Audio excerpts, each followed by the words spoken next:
साथियों नमस्कार। Hindi as question channel पर आप सभी साथियों का स्वागत है। आइए चलिए देखते हैं हिंदी व्याकरण से महत्वपूर्ण प्रश्नोत्तरी। पहला क्वेश्चन से आपका, वर्णमाला कहते हैं, किसको कहते हैं? इसका सही जवाब होगा आपका वर्णों के व्यवस्थित समूह को। ठीक है, वर्णमाला किसे कहते हैं? वर्णों के व्यवस्थित समूह को। अगला क्वेश्चन है, हिंदी वर्णमाला में वर्णों की संख्या कितनी है? तो वर्णों की कितनी संख्या है? तो 52। ठीक है, अब इसमें 53 हो गया है। अब जैसा प्रश्न आएगा वैसे किया जाएगा। आप 53 भी लगा सकते हैं इस समय प्रेजेंट में। इसमें ल की तरह एक जोड़ दिया गया है ऐसे। ठीक है, अगला क्वेश्चन देखते हैं। ओ और औ का उच्चारण स्थान माना जाता है, तो इसका उच्चारण स्थान माना जाता है कंठोष्ठ। ठीक है, इसका ये सही होगा। भाषा की सबसे छोटी इकाई कौन सी है? तो भाषा की सबसे छोटी इकाई वर्ण होती है। ठीक है, हिंदी वर्णमाला में स्वरों की संख्या कितनी है? तो 11 है। ठीक है, हिंदी वर्णमाला में अंतस्थ व्यंजन कितने हैं? अंतस्थ व्यंजन कितने हैं? 4 हैं। ठीक है, य र ल व। ठीक, तो आगे चलते हैं। हिंदी वर्णमाला में संयुक्त वर्ण कितने हैं? हिंदी वर्णमाला में संयुक्त वर्ण कितने हैं? तो इसका सही जवाब होगा आपका 4। ठीक है, अगला क्वेश्चन है, क क ग ज फ। इसमें जो है ये बिंदी लगी है, नुक्सा इसे कहा जाता है, नुक्सा कहा जाता है। तो ये 4 जो ध्वनियाँ किसकी हैं? ये अरबी फारसी की हैं। ठीक है, क ग ज फ, इसमें बिंदी लगी है नीचे, इसको नुक्सा कहा जाता है। ध्वनियाँ किसकी है? तो ये अरबी फारसी की है। ठीक है, अगला क्वेश्चन है, ए और ऐ वर्णों का उच्चारण स्थान क्या है? ए और ऐ वर्णों का उच्चारण स्थान क्या है? तो कंठ तालु है, ये इंपॉर्टेंट है। आधुनिक व्याकरण की दृष्टि से ब, ठीक है, ब वर्ण वैशिष्ट है। तो वह ब वर्ण कैसा शब्द है? तो ये ओष्ठ, स्पर्श, अल्पप्राण और सघोष, निरनुनासिक, ये सभी है। ठीक है, तो ये इंपॉर्टेंट है आपके लिए, परीक्षा के लिए, एलटी ग्रेड के लिए। इसको ध्यान में रखेंगे। आगे चलते हैं। अगला प्रश्न है, अर्धस्वर। अर्धस्वर है, अर्धस्वर क्या है? इसमें से देखिए, इसका सही जवाब होगा य और व, य र ल व। ठीक है, ये अर्धस्वर होगा। अगला क्वेश्चन है, य और व है। ठीक, इसमें य और व होगा केवल। प्रत्येक व्यंजन अंतस्थ स्वर य र ल व होता है, अर्धस्वर य और व होता है। ठीक है, इसको ध्यान में रखेंगे। प्रत्येक व्यंजन वर्ग में कितने वर्ण होते हैं? प्रत्येक व्यंजन वर्ण में ध्यान रखेंगे। प्रश्न को पढ़ते समय थोड़ा सा जो है बारीकियां ध्यान रखनी पड़ती है व्याकरण में, और नहीं तो फिर आंसर कुछ अलग हो जाता है। तो प्रत्येक व्यंजन वर्ण में कितने वर्ण आते हैं? तो 5 आते हैं। ठीक है, हिंदी के स्पर्श व्यंजन के पांचों वर्ग के दूसरे और चौथे वर्ण होते हैं। तो इसमें दूसरा और चौथा वर्ण क्या कहलाता है पूछा है? तो ये महाप्राण कहलाता है। ठीक है, जिसको 24 से इंगित करते हैं। ठीक है, 24 महाप्राण होता है। जिसे दूसरा और चौथा लिखा है ना, स्पर्श व्यंजन जान ही रहे हैं आप, कैसे म तक होता है। अगला क्वेश्चन है, स्वर ध्वनि के प्रकार हैं। स्वर ध्वनि के कितने, इसमें से क्या प्रकार हैं? तो ये तीनों हैं। ठीक है, दीर्घ है, लुप्त है और हार्ष्व है, हरस्व है। हरस्व, दीर्घ, लुप्त, तीनों हैं स्वर व्यंजन के प्रकार। अगला क्वेश्चन है विसर्ग का प्रयोग किन शब्दों में होता है? तो विसर्ग का प्रयोग तत्सम में होता है, ठीक है, बाकी सब में नहीं। आगे चलिए देखते हैं। अगला क्वेश्चन है आपका निम्नलिखित में अघोष अल्प प्राण ध्वनि कौन सी है? तो इसमें अल्प प्राण पूछा है, वो भी अघोष अल्प प्राण ध्वनि पूछा गया है इसमें। तो आपका क और त है, ठीक है, अघोष अल्प प्राण ध्वनि क और त है। अगला क्वेश्चन है निम्नलिखित में कंठस्य ध्वनियाँ कौन सी हैं? तो कंठस तो आप जान ही रहे हैं, क और ख, ठीक है। अगला क्वेश्चन है हिंदी की स ध्वनि है, ये इंपॉर्टेंट है, हिंदी की स ध्वनि, ठीक है, शेर वाला स है ये। तो इसका होगा तालव्य, ठीक है, ये तालव्य के अंतर्गत आता है, मतलब च छ ज झ, ठीक है, उसमें आता है। अगला क्वेश्चन है निम्नलिखित में से कौन सा मध्य स्वर है? तो ये भी इंपॉर्टेंट है आपका। तो मध्य स्वर अ कहलाता है, ठीक है, आ नहीं अ। आगे चलते हैं। अगला क्वेश्चन है निम्नलिखित में कौन स्वर नहीं है? इसमें से कौन सा स्वर नहीं है? तो अ ए उ ये स्वर है, इ स्वर नहीं है, ठीक है। निम्नलिखित वर्णमाला में अयोगवाह वर्ण कौन से हैं? तो अयोगवाह वर्ण कौन से हैं इसमें? अंग और अह, ठीक है, ये हैं। अगला क्वेश्चन है च वर्ग का उच्चारण स्थान है? च वर्ग का उच्चारण स्थान तालु है, ठीक है, ध्यान में रखेंगे। क वर्ग का उच्चारण स्थान कंठस्थ कहलाता है।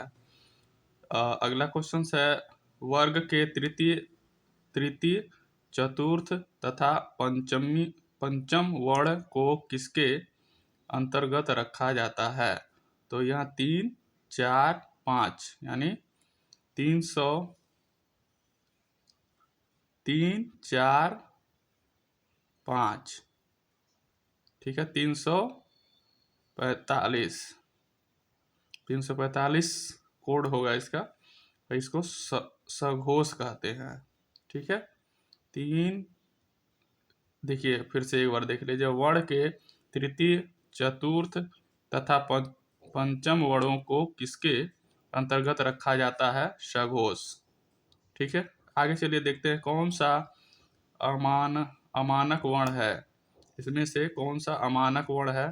तो ये पहले लिखा जाता था, अब नहीं है, ठीक है, भ इस तरह से पहले लिखा जाता था, ये अमानक हो गया है अब। स्पर्श वर्ण कौन से होते हैं? स्पर्श वर्ण कौन से होते हैं? तो जैसे हमने बताया क से म तक जो होते हैं उसे स्पर्श वर्ण कहते हैं, जैसे पांचों वर्गों में आने वाले वर्ण, ठीक है, क वर्ग, ट वर्ग, च वर्ग, म वर्ग, ये सब जो आते हैं उसको कहा गया है स्पर्श व्यंजन। आगे देखते हैं कि 5 वर्ग उन्हीं को बताया गया है, क वर्ग, उसके बाद च वर्ग, ट वर्ग और ध वर्ग, ऐसे जो होता है वही। वर्ण किसे कहते हैं? वर्ण किसे कहते हैं? इसका सही जवाब होगा वर्ण किसे कहते हैं? आपका सही जवाब है अखंडित ध्वनि को वर्ण कहते हैं, अखंडित ध्वनि को वर्ण कहते हैं। वर्णों के प्रथम, तृतीय तथा पंचमी वर्ण क्या कहलाते हैं? तो अल्प प्राण कहलाते हैं। 1 और 3, 5 यानी 135 को अल्प प्राण कहते हैं। प वर्ग का उच्चारण स्थान है, प का उच्चारण स्थान क्या होगा? ओष्ठ। जिन शब्दों के अंत में ई आता है उन्हें क्या कहते हैं? उन्हें कहते हैं ईकारांत, ठीक है। आगे देखते हैं।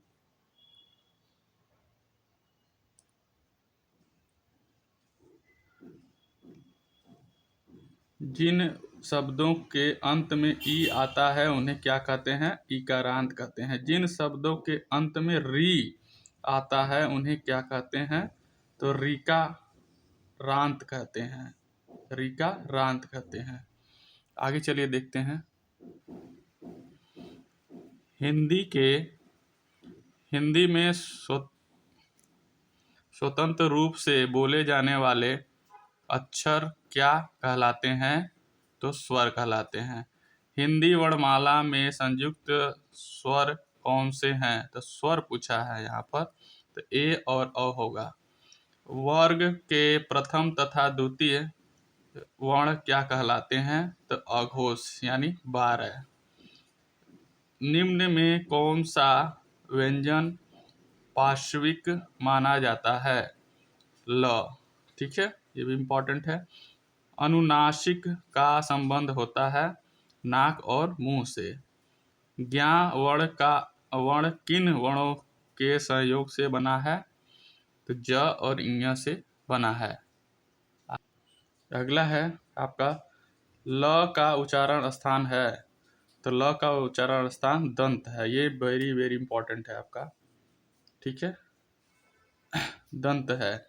त व्यंजन का मानक क्रम है। त का जो मानक क्रम क्या है, ये भी इंपॉर्टेंट है। अघोष, अल्पप्राण, दंत्य, स्पर्श व्यंजन, इसमें इतनी चीजें आती हैं। छ व्यंजन का निर्माण किन दो वर्णों से होता है? तो इसका सही जवाब होगा आपका क प्लस स। ये मूर्धा स है, इसको मूर्धा स कहा जाता है। अगला देखते हैं स्त्र। स्त्र व्यंजन का निर्माण किन वर्णों से होता है? तो इसका सही जवाब होगा श प्लस र। इसको तालुब स कहते हैं। तालुब स प्लस र। ठीक है। उ का उच्चारण स्थान है। उ का उच्चारण स्थान क्या है? उ का उच्चारण स्थान आपका ओष्ठ है। ये तो जान ही रहे होंगे। हल के अंतर्गत कैसे वर्ण आते हैं? तो हल हल जो है संस्कृत का ये है, इसे व्यंजन को संबोधित किया जाता है। इसको भी ध्यान देंगे, क्वेश्चन घुमा के पूछा जा सकता है। हल हल किसे कहते हैं? तो व्यंजन को कहते हैं। ये अंतर्गत इसी के आता है। ठीक है, आगे चलिए देखते हैं। अगला क्वेश्चन से आपका स मतलब दंत स। दंत स उच्चारण स्थान है दंत। मैंने यही बता दिया है, यही आंसर ही है दंत। श का उच्चारण स्थान है दंत। निम्न में संयुक्त वर्ण कौन सा है? निम्न में संयुक्त वर्ण कौन सा है? इसमें देखिए कौन सा है संयुक्त वर्ण, ये 6 से छतरी वाला। निम्न में कौन सा व्यंजन अंतस्य है? तो इसमें कौन सा अंतस्य व्यंजन होता है? तो य, र, ल, व सब होता है। आगे चलिए देखते हैं। स्वरों को अन्य किन नाम से जाना जाता है? तो देखिए यहाँ पर स्वर को अच कहा जाता है संस्कृत में, और व्यंजन को हल कहा जाता है। ठीक है, अभी हमने देखा। अगला क्वेश्चन देखते हैं। निम्न में संघर्षी व्यंजन कौन सा है? तो संघर्षी व्यंजन में यही स आते हैं। श श श श श श। ये तालुब स, मूर्धन स और दंत स। ठीक है। हिंदी भाषा में वे ध्वनियाँ कौन सी हैं जो दूसरी ध्वनियों की सहायता से लिखी या बोली जाती हैं? दूसरी ध्वनियों की सहायता से, तो व्यंजन होगा। ठीक है, अगला क्वेश्चन है, ये हमने शायद देख लिया। हिंदी भाषा में वे ध्वनियाँ कौन सी हैं जो दूसरी ध्वनियों की सहायता से लिखी या बोली जाती हैं? उन्हें व्यंजन कहते हैं। क से म तक व्यंजनों को क्या कहते हैं? जैसा कि अभी हमने बताया आपको, तो यह स्पर्श व्यंजन कहते हैं। त्र वर्ण किसके अंतर्गत आता है? अगला क्वेश्चन से आपका ये तो हो गया। त्र वर्ण किसके अंतर्गत आता है? त्र संयुक्त व्यंजन है। ठीक है। छ वर्ण किसके अंतर्गत आता है? ये भी संयुक्त व्यंजन है। क सही हो जाएगा, इसका भी क सही हो जाएगा। अनुनासिक के अंतर्गत किन वर्णों को रखा जा सकता है? तो प्रत्येक वर्ग का पंचम अक्षर। ठीक है, जैसे क ख ग घ अंग को रखेंगे, जो पांचवा वर्ग है उसको रखेंगे। आगे चलिए देखते हैं। अगला क्वेश्चन है, किन वर्णों को ना तो स्वर माना जा सकता है और ना व्यंजन। तो ये सबसे इम्पोर्टेंट है, अंग और रह को ना स्वर माना जाता है ना कि व्यंजन। अंग और रह, वह वर्ण का उच्चारण स्थान है, तो दंत ओष्ठ, ये भी इम्पोर्टेंट है। वह वर्ण का उच्चारण स्थान क्या है? दंत ओष्ठ। किन वर्णों को ना तो स्वर ना तो व्यंजन कहा जाता है? तो अंग और रह, इम्पोर्टेंट है, ये एलटी में आ सकता है। अगला क्वेश्चन है, निम्न में से कौन सा वर्ग लुंठित माना जाता है? तो लुंठित र को कहते हैं। ह व्यंजन का उच्चारण स्थान है कंठ, ये भी इम्पोर्टेंट है। ह व्यंजन का उच्चारण स्थान है कंठ, क ख ग घ के अंदर आता है, ये क वर्ग के अंदर कंठ। हिंदी वर्णमाला में व्यंजनों की संख्या है, व्यंजनों की संख्या 33 है। निम्नलिखित में से कौन सा संयुक्त व्यंजन नहीं है? इसमें से पूछा है, तो छ त्र ज्ञ है, स, ये मूर्धा स नहीं है संयुक्त व्यंजन। आगे चलिए देख, अगला क्वेश्चन है आपका, छ ध्वनि का उच्चारण स्थान है, तो इसका तालव्य है। निम्नलिखित में से नवीन विकसित ध्वनियाँ कौन सी हैं? तो नवीन विकसित ध्वनियाँ कौन सी हैं? तो ख और ग, इनमें है नुक्सा लगा हुआ, बिंदी लगा हुआ है, तो इसको ही नवीन विकसित ध्वनि कहलाते हैं, नुक्सा इसको कहा जाता है। ख और ग, इसका बिंदी लगा है नीचे। अगला क्वेश्चन से, हिंदी शब्दकोश में छ का क्रम किस वर्ण के बाद आता है? ये भी इम्पोर्टेंट है, ये भी पूछा जा सकता है आपके एलटी में। क के बाद छ आता है, ठीक है। अगला क्वेश्चन है, अघोष वर्णों की वर्ण निम्न में से कौन से हैं? तो अघोष हमने बताया था 12 होते हैं, जिसको स, इसमें स होगा, अघोष में स। अगला क्वेश्चन है, निम्नलिखित में से कौन सा ट वर्ग का उच्चारण स्थान नहीं है? इसमें नहीं पूछा है, याद रखेंगे। तो इसमें इसका सही जवाब होगा, ट वर्ग के अंदर ट आता है, ट ठ ढ आता है, मगर ध से धनुष नहीं आता है, घ से घड़ी वाला नहीं आता है, ये घ है, तो ये कम कंठस्थ में आता है। अगला क्वेश्चन है, निम्न में से कौन सा पश्च स्वर है? पश्च स्वर कौन सा है? तो आ है, आ, ठीक है। पश्च स्वर कौन सा है? इसमें आ है, ये भी इम्पोर्टेंट है। तो ये रहे कुछ महत्वपूर्ण प्रश्न उत्तरी जो आपके वर्णमाला से पूछे जा सकते हैं। यही सबसे इम्पोर्टेंट है, यही हर परीक्षा में घुमा के पूछे जाते हैं। तो ये वीडियो आपको अच्छी लगी हो तो लाइक शेयर करेंगे। धन्यवाद, नमस्कार।